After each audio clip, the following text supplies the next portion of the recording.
Good morning.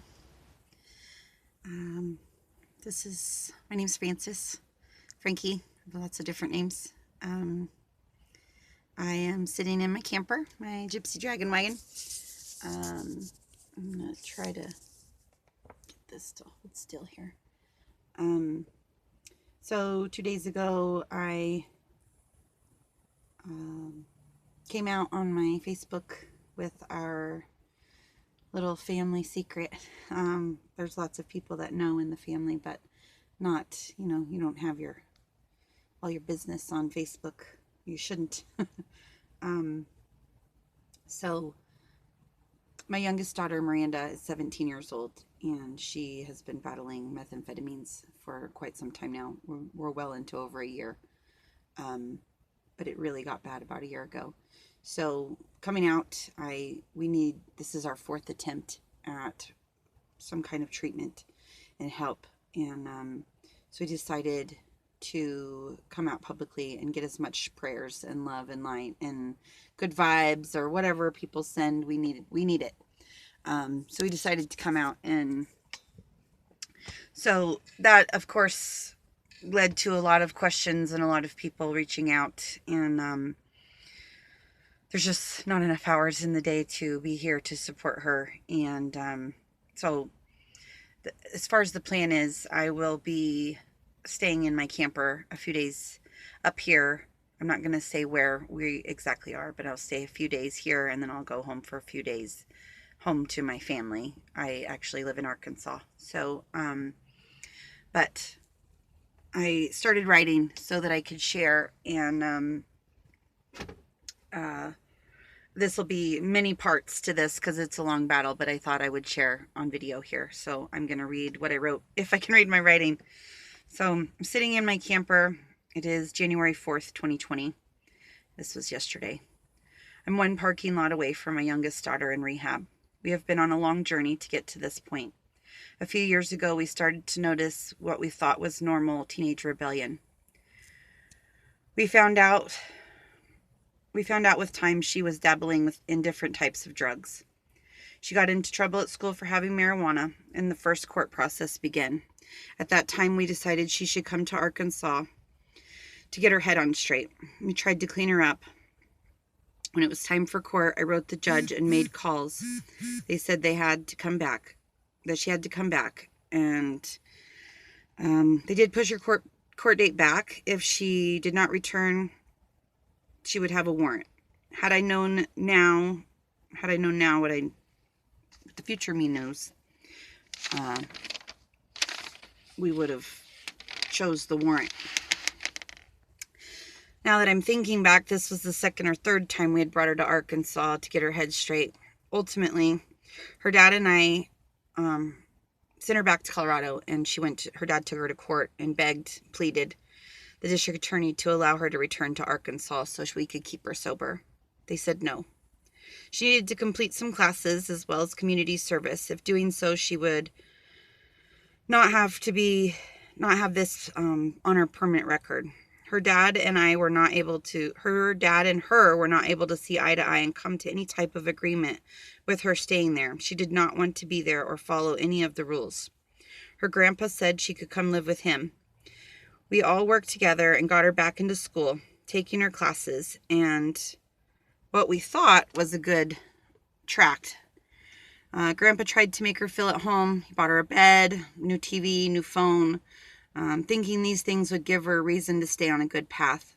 We soon found out she was ditching school and disappearing, not coming home.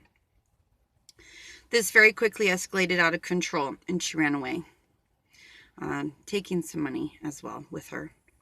We reported her as a runaway, and it is in this first run we believe she went from dabbling with cocaine to using it pretty regularly. She was reported to be having seizures often. Periodically, she would show up at her dad's for a hot shower, a meal, and some sleep. At some point, her drug of choice turned to meth. We do not know much about this. When we don't know much about anything. Let me clarify that this is my version of the story. I don't know exactly what Ruth's been through or what she was actually doing. This is just how our perception of things, my perception of things, and how it unfolded.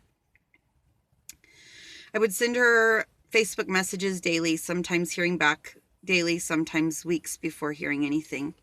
I always left the messages gentle and loving. I just wanted to know she was alive. Anytime I would bring up getting her shit together, it would stop communication. I created fake Facebooks to try to keep track of her. Her posts I could see were terrifying, with pictures of her holding guns, drugs, money, gang slang, and signs. At one point, she got a gang slang tattoo of her nickname across her arm. The pictures made my heart skip. It was not clean environment. There was drug paraphernalia in the background and just looked all just yuck. I sent her videos on how to clean it properly and take care of it, begging her to take good care of it so she wouldn't get an infection. Shortly after this time frame, her posts became less and less, and her messages became almost non-existent. For Christmas that year, her grandpa and I paid off her court fines as opposed to giving her money. I honestly can't even remember if she contacted us that Christmas, the last Christmas. She did complete her classes for her marijuana problem, or her court thing, but she never did finish her community service. So even though we paid the fines, that is still on her record. The marijuana charges were not expunged. In January, we heard she was driving around without a license in what we believe was a stolen car. The cops were looking for her to question her about something, and we rarely heard or saw of her. At the beginning of February, she called her grandma, and she said she had something on her arm and it was hurting really bad, and she didn't know what to do. I took to Google, good old Google, and quickly came to the conclusion that she had an abscess. I sent her messages begging her to go to the doctor. No response. So I bought a plane ticket and I took a leave of absence from my work. I called a few people that I knew of that might know where she would be, and I had every intention of hunting her down. If it meant I had to go to every trap house in Colorado Springs or in Colorado, I was going to drag her out of there by force if necessary. The day before my flight, 3 days or so after the initial call to Grandma, I got a call from her. She said she was at emergent care because she had huge sores on her body that were hurting. She was crying and said emergent care wouldn't treat her without a parental consent.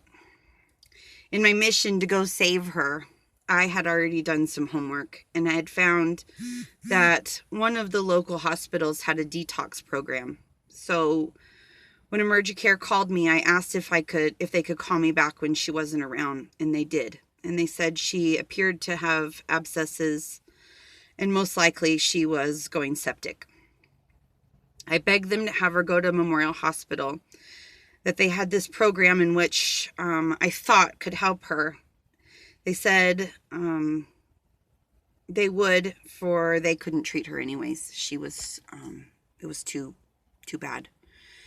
And this time she had sent me pictures of her sores, and I was horrified. They looked so bad.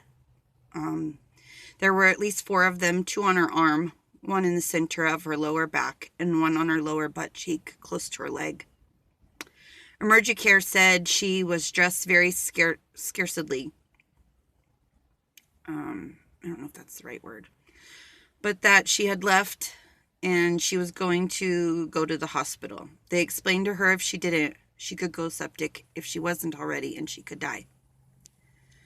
So we waited to hear something, and it was within an hour or 2 later, I got a call from the hospital, and she did have very serious infection, and they said that she had started going septic, and they believe she had MRSA. The hospital then told me she had been dropped off at the ER, wearing house slippers, underwear, and a t-shirt that was only like a crop top t-shirt.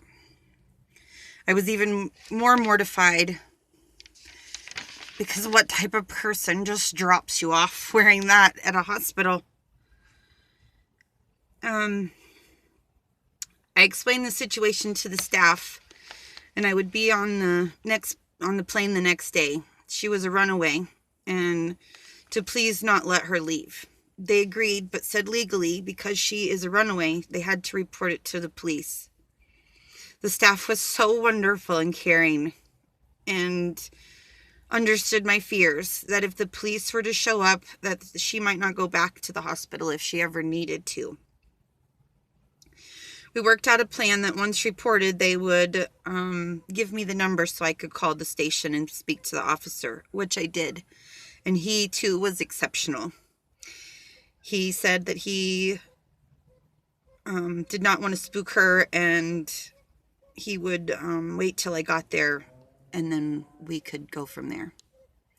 So this was the beginning of our very first hospitalization, and I'm going to call this part 1 of our drug journey. Much love and light.